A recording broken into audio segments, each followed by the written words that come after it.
Boa noite, a paz do Senhor a todos. Hoje eu venho trazer uma palavra da parte de Deus para o vosso coração. Assim como Deus falou comigo também, creio que Ele irá falar contigo nesta noite. A palavra está no livro de Isaías, capítulo 29, verso 3 ao 14. E a palavra nos vai dizer assim: Portanto, o Senhor disse: como este povo aproxima-se de mim com suas bocas e com seus lábios me honram, porém tem afastado seu coração para longe de mim, e seu temor com relação a mim é ensinado pelos preceitos de homens.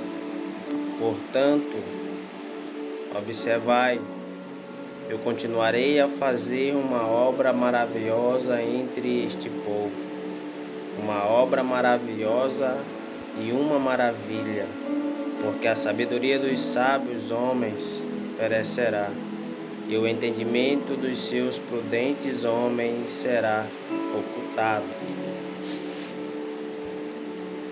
A lição da cidade de Davi.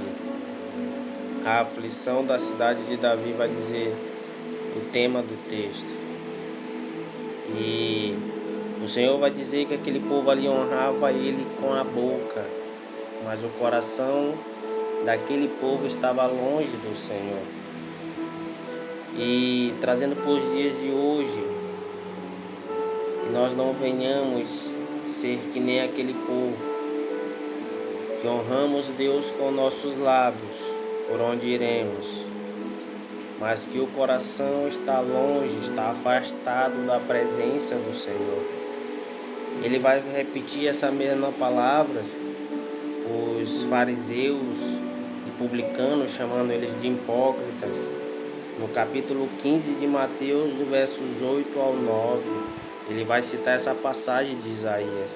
Ele repete a mesma também em Marcos 7,6, que Marcos escreve no contexto que ele entendeu, e Mateus também escreve no contexto que ele entendeu, ouviu da boca do Senhor falar para aqueles fariseus, chamando eles de sepulcro caiado. Bem é que Isaías profetizou a respeito de vós, e aqueles homens honravam Deus com a boca, mas o coração estavam longe dele. Aqueles homens, a Bíblia vai dizer que eles davam o dízimo até do coentro que eles consumiam, mas porém era como sepulcros caiados diante do Senhor. A gente sabe que um sepulcro de cemitérios, por fora ele tem aquela formosura, tem aquela beleza, mas por dentro está cheio de ossos secos e restos de roupas e restos de trapos velhos. Que nós não venhamos ser assim diante das pessoas, mostrar para as pessoas o que não somos. O Senhor outrora chega diante de uma mulher no poço de Samaria a conversar com ela no horário de meio-dia, e ele vai pedir água para aquela mulher. E aquele povo não tinha ligações com o povo de Israel, porque o povo de Israel rejeitava aquele povo. Até por conta mesmo, alguns historiadores vão dizer que eles comiam coisas imundas, que o povo de Israel não consumia aqueles alimentos. E talvez por isso seja um dos afastamentos de Israel com o povo samaritano. E aquela mulher também, ela vivia em ato de adultério, mas o Senhor não olhou para o pecado dela. O Senhor não olhou para a aparência que o povo julgava ela naquela hora. Aquela mulher vai no horário de meio-dia, a Bíblia vai nos dizer que é a 6ª hora, e a Bíblia vai nos dizer que no horário de meio-dia aquela mulher sobe até aí aquele poço, e o Senhor ali está ali, e pede água de beber para ela. E ela vai e diz: como sendo tu judeus me pede de beber, sendo que sou mulher samaritana? O Senhor vai e diz para ela: se tu soubesse quem está te pedindo de beber, tu daria e ele te daria uma água viva que ia jorrar a vida eterna. E aquela mulher ali despertou a curiosidade nela, a saber onde estava essa água, onde tinha essa água. E o Senhor vai ali e manda ela ir até com o marido dela para vir até o Senhor. Aí ela foi e disse: eu não tenho marido. O Senhor disse: disseste bem, porque já teve 5 e o que tens agora não é teu. Olha só, já teve 5, o Senhor vai dizer, e o que tens agora não é teu. Ou seja, aquela mulher ainda estava no ar, mas só que ela tinha o coração voltado ao Senhor. E nós vamos ver mais na frente Jesus dialogando com ela, falando, e ela vai dizer: mas o povo de Israel diz que somente no templo que nós vamos adorar. E eu estou esperando o Messias para que esse dia ele convença o povo a nos unir de novo, a nos adorar de novo. Aí o Senhor vai e disse: a hora é chegada e a hora é. E Deus procura que os verdadeiros adoradores adorem em espírito e em verdade, porque o Deus Pai é espírito. Ou seja, o Senhor sonda o nosso coração. Quando Samuel vai até a casa de Jessé para ungir Davi, Samuel ele mesmo se engana, e olha que Samuel era profeta do Senhor. A gente tem um coração enganoso e se enganar com a aparência, que nós venhamos pedir discernimento do Senhor. Mas ao mesmo tempo que o profeta se engana, Deus dá o discernimento, passa os mancebos na frente dele, e o Senhor diz: não é esse. Passa outro: não é esse. A Bíblia vai relatar que chega um deles que Samuel vai dizer assim: certamente é esse. E o Senhor disse: não é esse, Samuel, tu vê o que os homens vê, e eu sondo o coração. Quando acaba-se os mancebos que estão ali na casa de Jessé, Samuel vai e pergunta: acabou os mancebos? Jessé vai e diz: tem um que está no pasto, cuidando das ovelhas. Aí o Senhor vai, Samuel vai, o Senhor toca nele e pede para chamar. Samuel chama, manda Jessé chamar. Jessé chama, e eu creio que todos já estavam ali querendo degustar daquilo que estava na mesa, mas Samuel vai e diz: ninguém senta na mesa enquanto Davi não chegar. Ou seja, a honra diante daqueles que se achavam diante daqueles que se achavam grandes. Talvez o profeta Samuel tinha se enganado com a aparência, mas se nós formos ver mais na frente, quando o gigante Golias vai afrontar a nação de Israel, a gente vai ver também que o escolhido do povo, que era Saul, estava ali. E o que foi ungido a rei estava no pasto, e o pai manda chamar para levar pão para os irmãos. E ele vai. E já havia vários dias que Golias estava afrontando a nação de Israel. E os primeiros irmãos de Davi estavam lá nesse momento, e Davi não estava. Mas quando Davi chega, que vê a afronta de Golias, ele diz: quem é esse incircunciso para afrontar o povo de Deus? Vou eu contra ele, glória a Deus.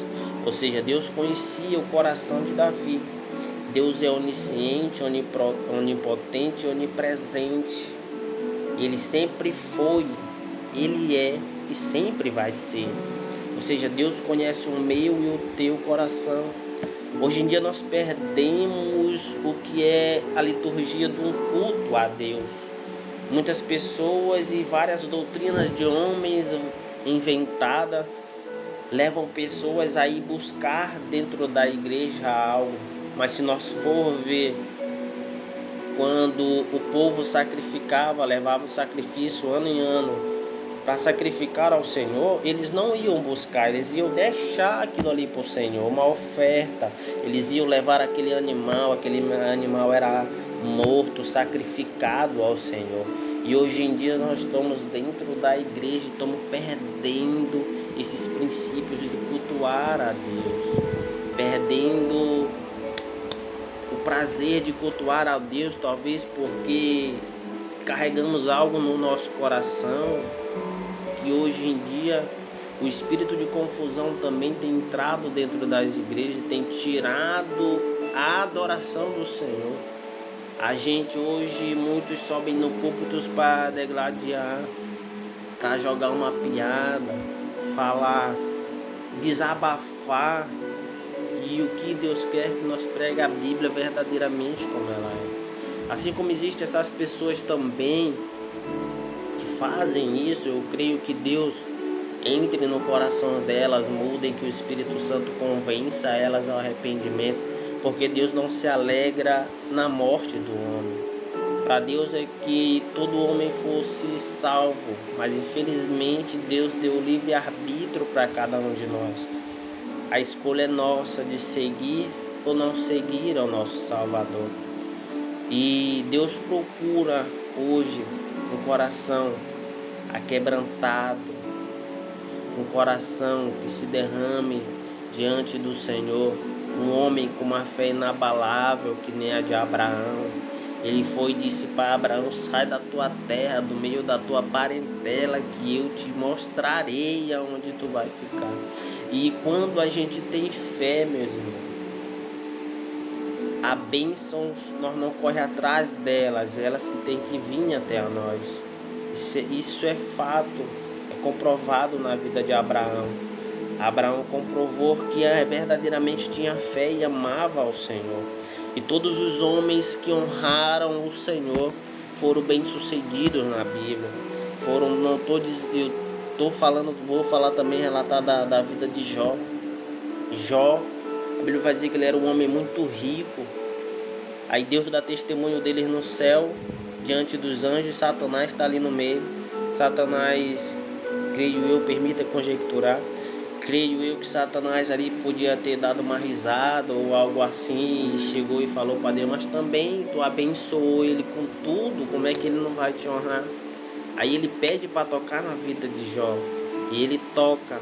Deus vai e disse: vai, só não toca na vida dele. Não permitiu tirar a vida de Jó, mas ele tirou tudo da vida de Jó, e ainda deixou por fim uma mulher atribulando e os amigos também na vida de Jó. Mas mesmo assim, ele firmou a fé no Senhor, e no final ele disse: o meu Redentor vive, e no final ele se levantará. Aleluia.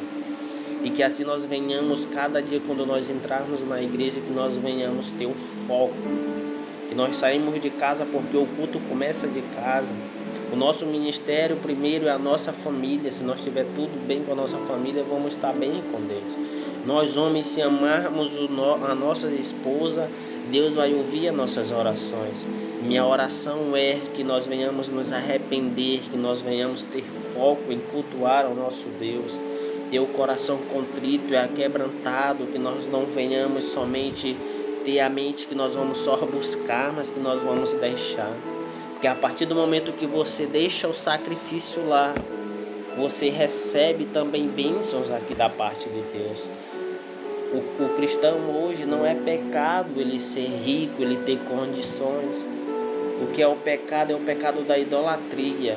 Ele amar aquilo que ele conquistou mais do que a Deus. E só voltando um pouco para o Novo Testamento, Jesus está no templo, chegou o mestre dos escribas e perguntou para Jesus: Senhor, qual é um dos maiores mandamentos? O Senhor vai e diz: o primeiro é amarás o Senhor teu Deus de todo o teu coração, e somente a Ele servirás. E o segundo, semelhante a esse, amarás o teu próximo como a ti mesmo. E a gente só vai saber amar o nosso próximo se amar nós mesmos. Nós vamos ter desejo de querer se perder para ir para o inferno? Não. Pois então eu não quero que o meu próximo do meu lado vá. Se ele estiver afastado, eu tenho que pregar para ele, eu tenho que amar ele, mesmo ele estando afastado. A gente vai, leva aquela palavra de conforto, traz o nosso irmão para perto. Se eu ver um drogado, se eu ver a prostituta, se eu ver o bêbado, eu tenho que pregar e olhar para aquelas pessoas do mesmo jeito que Deus olhou para mim do estado que eu estava. Quem era eu? Nós não era dignos de nada e destituídos estávamos da graça do Senhor. Mas em João 3:16 vai dizer que Deus amou o mundo de tal maneira que deu o seu único Filho para todo que nele crer não pereça, mas tenha a vida eterna. Isso é promessa do Senhor. E Ele sacrificou o próprio Filho por amor a mim e por amor a ti. Que não venhamos julgar pela aparência, mas que venhamos amar ao nosso próximo, para que assim, se nós nos sentirmos salvos, nós vamos desejar que o nosso irmão seja salvo também. Que nós não venhamos ser essas pessoas que adoram somente a Deus com lábios, dá glória a Deus dentro da igreja, fala em línguas, mas que nós venhamos também pedir o discernimento para que Deus possa abençoar nós, para que Deus possa derramar do seu Espírito sobre nós, para nós pregar, para nós levar o ídia dele, e não importa para quem seja, quem convence é o Espírito Santo. A ordem é somente para nós pregar, em tempo e fora de tempo, que nós façamos aquilo que Deus nos ordenou com amor, com dedicação, para que assim, quando a trombeta soar, que nós tenhamos também a gratidão de ver aquelas pessoas que nós pregamos para elas junto com nós no céu de glória. Porque no capítulo 13 do 29 de Isaías, ele vai dizer que o povo honra com a boca, mas no 14 ele vai dizer que ele ainda vai fazer maravilhas no meio daquele povo. Eu vejo também a passagem de Jonas, que Jonas foge do seu chamado para que aquele povo não tivesse arrependimento, para que Deus não salvasse aquele povo. Esse foi o verdadeiro fato e a verdadeira causa que Jonas fugiu, porque aquele povo era envolvido com deuses, com prostituição, várias coisas, e Jonas era um profeta do Senhor. Ele era um homem que era reto diante do Senhor, mas porém ele não queria que aqueles povos sejam salvos. Aí bem aí quebrou o mandamento, que amarás o teu próximo como a ti mesmo. Deus julgou ele? Não, mas Deus mostrou para ele. Botou ele, fugiu para dentro de um barco, fez o vento balançar aquele barco, aqueles homens lançaram sorte e descobriram que era ele que estava trazendo aquela causa toda. Jogaram ele no mar, a Bíblia vai nos falar que aquela tempestade cessou. Deus envia aquela baleia engole Jonas. Depois passa 3 dias e 3 noites no ventre da baleia, depois é disperso numa praia. E de lá ele desce para Nínive e prega. Aquele povo se arrepende, mas depois ele sobe para o pé do monte para ver Deus destruir aquele povo. Não era o que Deus queria. Por mais que o povo seja mau, por mais que o homem seja mau, por mais que o homem seja perverso, mas Deus deseja a salvação dele. Mas isso depende de você. Se verdadeiramente quer seguir ao Senhor, se verdadeiramente quer amar o Senhor acima de todas as coisas e o teu próximo como a ti mesmo. Às vezes nós andávamos no mundo homens maus, com a mente mal, poluída, oprimida por inimigos, por potestades, por entidades malignas, porque o homem, depois que ele se liberta, ele tem amor a Deus. E creio eu que o homem cheio do Espírito Santo, assim como houve martírios, assim como tem muitos crentes hoje morrendo por conta de não negar ao Senhor, creio eu que se eu e você estiver cheio do Espírito Santo, alguém botar arma na cabeça, pedir para negar ao Senhor, nós não vamos negar em nome do Senhor Jesus, porque o Senhor salva e liberta. E se Ele permitir que você parte dessa terra pela mão dos seus inimigos, e glorificado seja o nome dele também. E é assim como Davi vai falar que, Senhor, não deixe que meus inimigos se alegrem na minha queda, não deixe que os inimigos se alegrem na minha derrota, mas põe uma mesa diante deles para mim sentar e banquetear. E que isso venha entrar nos nossos corações, para que assim Deus venha nos transformar, nos moldar. E creio eu que a profecia de Joel se cumpriu no dia de Pentecostes, mas não é diferente no dia de hoje. O Espírito Santo está sobre nós, está procurando os verdadeiros adoradores que tenham vontade que tenha a sede de justiça para pregar a palavra, para fazer diferente nessa geração que estão se corrompendo por conta do dinheiro. A gente vai ver Jesus orar e escolhe 12 discípulos e no meio dele vem Judas. Me permita conjecturar, mas creio eu que Judas ainda não estava corrompido nessa escolha. Mas infelizmente, como ele, como muitos hoje, a Bíblia vai dizer que ele era o homem que andava com a bolsa, era o homem, o tesoureiro do ministério do Senhor. E a Bíblia vai relatar que ele era ladrão. Quando a mulher quebra aquele vaso de alabastro e lava os pés de Jesus, ele entra em contenda ali e diz: para que derramar isso aí? Isso aí era para nós vender e dar aos pobres, porque era muito caro aquele nardo, aquele óleo que tinha naquele tempo era muito claro, era muito caro, era muito cheiroso. E aí ele cresce o olho sobre aquilo ali, e a Bíblia vai dizer que depois que ele diz aquilo ali, ele disse não porque ele amava os pobres, mas porque ele era ladrão. E hoje não é diferente. Homem que mete a mão naquilo que não é deles, homens corrompidos, homens que não se voltam mais a adorar a Deus, mas somente ao dinheiro. Não estou dizendo que o cristão não pode ser rico, não pode ser bem sucedido, só não pode colocar essas coisas acima de tudo. Temos como exemplo o nosso irmão Jó, como eu já falei, que a Bíblia vai dizer que depois que ele passou isso tudo e honrou a Deus, Deus triplicou tudo que ele tinha. Pois então não é pecado ser rico, só não podemos nos apegar, só não podemos fazer que o nosso próximo tropece por conta que nós estamos pecando contra Deus. A Bíblia vai dizer: ai daqueles que vinham o escândalo, melhor que ata uma pedra no seu pescoço e lança-te abaixo do rio, para que não venha o escândalo por ele. Mas que venhamos, meus irmãos, nos arrepender de tudo aquilo que fizemos verdadeiramente e nos lançar ao pé do Senhor.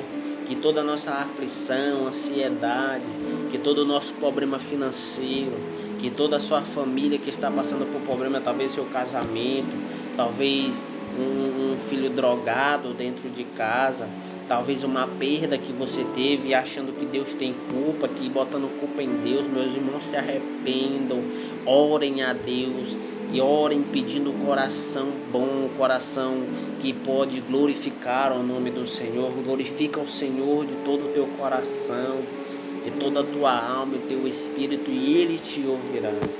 E essa é a minha palavra para a honra e glória do nome do Senhor, e que Deus os abençoe grandemente, assim como me abençoe também. Boa noite na paz do Senhor para todos.